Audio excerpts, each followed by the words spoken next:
What's up tol? Palang umaga sa inyong lahat. Ito naman tayo tol. Una tayo nakaakyat sa bundok at upang tumulong sa mga kasamahan. Kaya pasensya na kayo sa inyong lahat tol. Natagalan ako sa pag-upload dahil sa sobrang lakas yung ulan. Kaya tiningnan ko yung mga upload ng mga kasamahan ko tol. Pasensya na kayong lahat tol no. Ngayon lang po tayo nakapag-video. Dahil sa sobrang ulan tol, sobrang lakas yung ulan. Alam nyo naman po tol na mura yung cellphone natin. Hindi siya pwede mababad sa tubig dahil mura yung cellphone natin tol. Kaya mahirap tayo makabili ng bago. Pasensya na po kayong lahat tol. Tiningnan ko yung mga upload sa mga kasamahan ko. Si Kuya Bads ay umakyat na pala. Pasensya na po kayo tol. Ako po yung muna na umakyat. Sabi po ni Kuya Bads na umuna akong umakyat. Pero magkikita pa rin kami. So ngayon ay may na mga balita na ano na sa atin tol. May mga kasamahan din tayo na nabibihag daw. Kaya sana makatakas sila o maligtas din. At sana magabayan sila ni Lolo Ambo. Yan tol no, mega love shoutout sa inyong lahat no, sa lahat ng mga solid nating taga-subaybay o solid nating supporters dyan, lalo yung mga nating tagahanga dyan no, lalo na po yung mga OFW natin dyan sa ibang bansa, Luzon, Visayas at Mindanao. Mega love shoutout sa inyong lahat. Shoutout pala kay Mami Bibis Maria Teresa Bayugos no, mega love shoutout sa iyo Mami. Ingat lang po kayo sa mga trabaho nyo at lalo na po kay Tita Hilma. Ingat lang po kayo Tita. Kay Tita Rosie Bonipes no, ingat lang po kayo, lalo na po kay Tita M Victoria. Mega love shoutout sa inyo lahat. Kay Ate Chita Macabio, sa lahat nagpapa-shoutout sa atin tol no, ay mega love shoutout no. Alam niyo naman po tol na sa sobrang dami niyo ay hindi po kayo ma-shoutout kayong lahat. Kaya ngayon at abang-abangan niyo naman po mga bagong upload ko tol. Sana po mapanood niyo po ito hanggang dulo. Sana magagabayan po tayo ng ating Panginoon Diyos. Kailangan natin dasal tol at mag-iingat talaga palagi. Pasensya na po kayo tol, wala akong dalang bag. Alam niyo naman po no, nawala yung bag ko at tinagaw ng mga bandido, pero binalikan ko yung bag ko tol. Wala na doon. Iwan ko kung saan na tinago o tinapon ng mga bandido. Ito lang yung dala ko, isang damit at saka baril at saka mga bala. Alam niyo naman konti lang yung bala natin tol, kasi hindi kasya sa ating bag natin na maliit.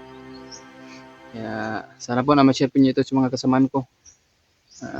Long araw na ako dito sa bundok tol, kaya ngayon lang ako nakapag-video dahil sa sobrang lakas ng ulan. At yung cellphone ko ay laging pumapatay na rin. Siguro sa sobrang tagal na yung cellphone natin, mahigit na isang taon na yata, pero mura lang ang cellphone. Bilang kagaya kay Kuya Bads o sa ibang kasama natin na mamahalin yung mga cellphone nila at magagandang kamera. Sige lang tol, tiis muna tayo sa ano natin, mura na cellphone. Kaya hindi siya masyado makabidyo ng ano tol, ulan. Ay makabidyo siya ng ulan tol, pero ay biglang mamatay siya agad tol dahil mapapasukan ng tubig. Siguro nag-grounded sa loob. Napaayos ko to kaisa. Pinakliningan ko, mahal pa naman ang bayad, cleaning 500 pesos sa lahat ng pisa. Pag-cleaning para ma-open yung cellphone ko. Kaya pagpasensyahan na niyo po ako at sana po maintindihan niyo po at ako mga tol sa cellphone ko. Kaya hindi ako makapag-video ng ulan at saka mahina yung signal po na puntahan ko. Kaya patuloy pa rin ako sa aking paglalakbay tol. Tinuntak ko si Kuya Bads kanina tol. Ay siguro nag-ring ang kanyang cellphone pero hindi pa niya sinagot. Siguro may mga bandido. Naghanap pa nila kung signal kanina. Baka mamaya tawagan natin ulit. Kasi nag-usap kami kagabi. Hindi matagalan yung pag-uusap namin. Kaya ang problema tol ay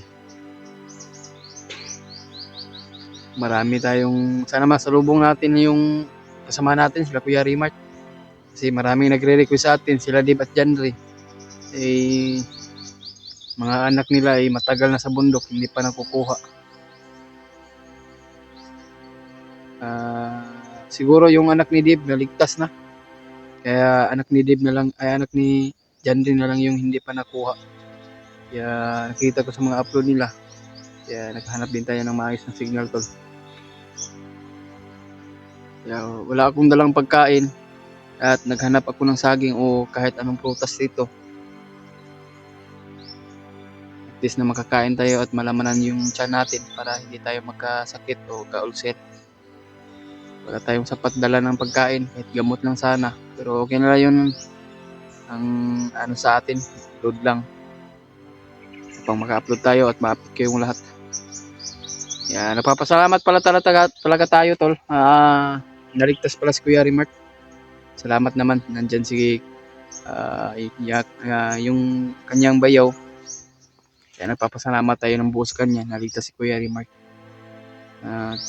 Si EJ, iwan ko ang EJ kung nasaan niya siya ngayon kasi parang 2 araw hindi pa siya nakapag-upload.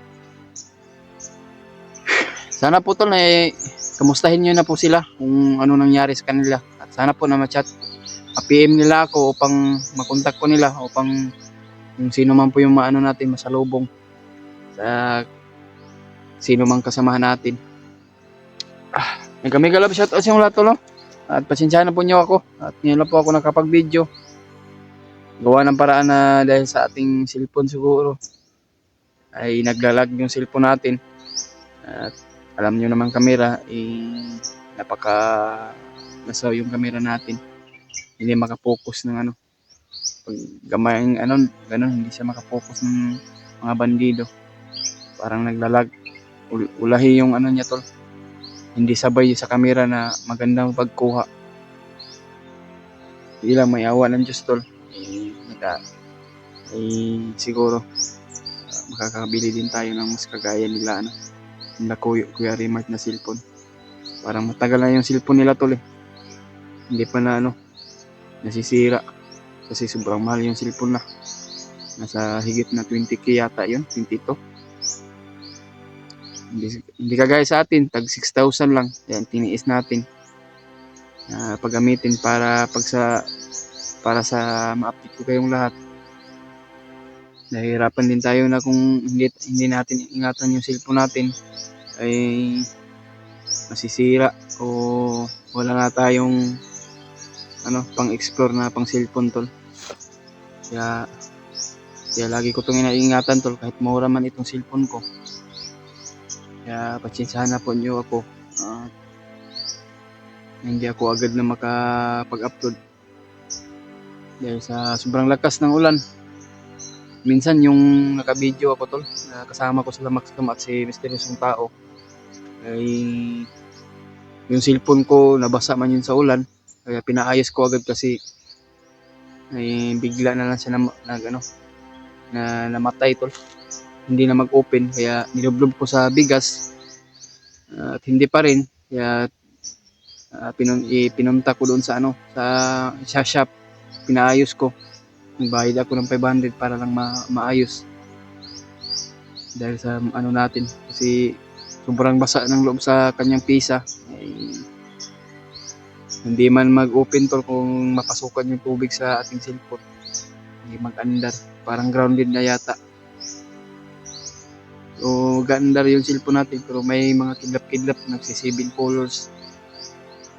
Bilang dasal lang tayo tol, bawat sa kaligtasan natin, at least na meron tayong pang-explore at naayos din.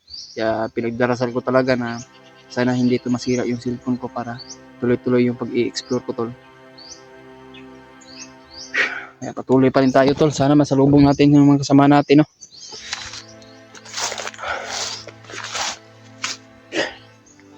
Kaya ito yung ano ko, damit ko. Kapili ako ng bago tol, na pang explore. Pero ang problema, wala tayong bag. Kaya walang problema tol na hindi natin malulutas. Kaya may awa ang Diyos. Andyan pa rin siya sa atin, gumagabay. Kaya dito naman si Lolo Ambo na gumagabay sa atin. Kaya hindi tayo mag-alala. Kaya lagi po daw tayo mag-iingat at iwas sa mga panganib o patibong.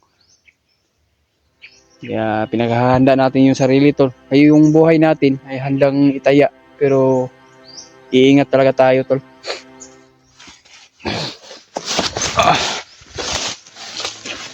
Parang natatandaan ko tong area na ito tol ay parang napasukan ni Kuya Bas ito dati. Yung pag-akyat niya uli. Dati pa yun. 3 araw na ako dito sa bundok tol.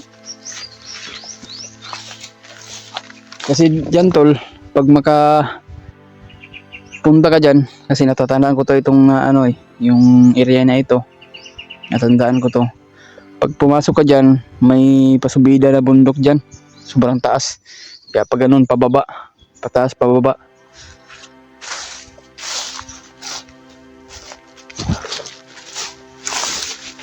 Parang natatandaan ko to, yung pag-alay namin kay Lolo Ambo.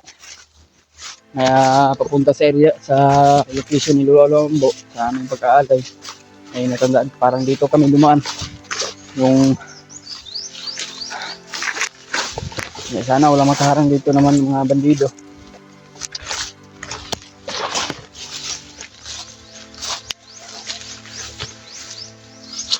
Pag-train nyo lang kami tol. Pag-train nyo lang kami, lalo na po yung mga kasama natin. Sa Kuya Bad.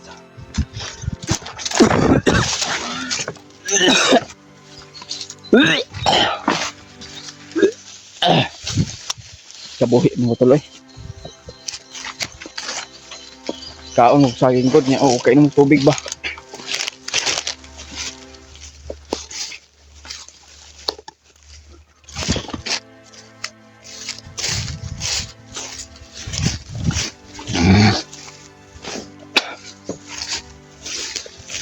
Malapit na tayo sa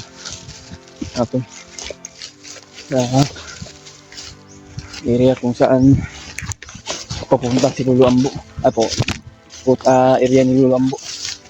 Natatandaan ko ito eh. Sana makita natin si Lolo Ambo tol na para madagdagan tayo ng mabasbasan tayo. Madagdagan tayo ng lakas. Minsan na po sa kumakain po. Sinisip po na ko tol. Wala pa naman akong gamot.